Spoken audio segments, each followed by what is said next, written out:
Alrighty, boys and girls, let's talk about the high-pass filter. What on earth is a high-pass filter?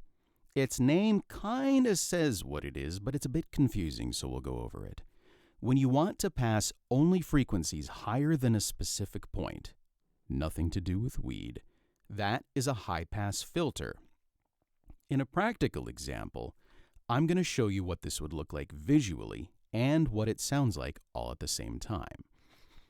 So let's start with a high-pass filter at a low frequency right about here, at 10.486 entire glorious hertz. You wouldn't ever actually hear anything below that, but it's fun to pretend. Okay, so let's see what happens as I start to increase this. Obviously, what we're doing now is if you look at this glorious curve off to the left, everything below that curve is getting blocked out, while everything higher than it is getting passed. As we continue to move in this direction, what you're going to find is that we are starting to cut out what the male voice likes to live in. And pretty soon, we're going to start cutting out a lot of these vowels. And I'm already starting to sound like I'm on AM radio or something. And as we continue up, pretty soon, we're going to start losing clarity. And after we've lost clarity, all you're left with is sibilance, which you already hate me for from the previous video. And eventually, you're not going to be able to understand anything I'm saying because all that's left is air. And you can't hear me anymore. So we're going to go back down to where it's a little bit more comfortable. And we're going to add some of that clarity back. And I'm going to show you what I would normally do when I am doing mixing of my own voice. I will drop a high-pass filter somewhere around here, 80, 90 hertz. Why? The reason for that is because anything lower than that, unless I'm some kind of big uber bass singer, and I'm not, is going to be mostly useless information, right? Everything above that is where my voice lives. Anything below that is pretty much useless, so I'm going to block all that stuff out.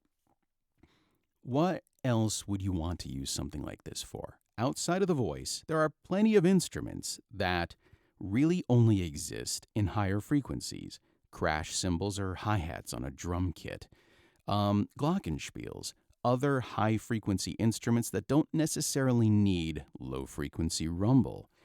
If you don't need low-frequency rumble in an instrument or anything that you're recording, just kill it. It'll kill off anything that doesn't need to be present in the recording. So imagine if you're recording, how about a piccolo? A piccolo's a great example. If you record 12 piccolos in a room individually, one at a time, and there's a little tiny bit of low-frequency rumble in that room, in the one recording, you probably won't hear it. But when you mix two of them together, you've doubled the low-frequency rumble. 3 tripled, 4 quadrupled, 5 tupled, whatever you want to call it. Once you've added all 12 of those piccolos in, and you have 12 times the low-frequency rumble, all you're going to get is something that sounds like in what is supposed to be a piccolo recording.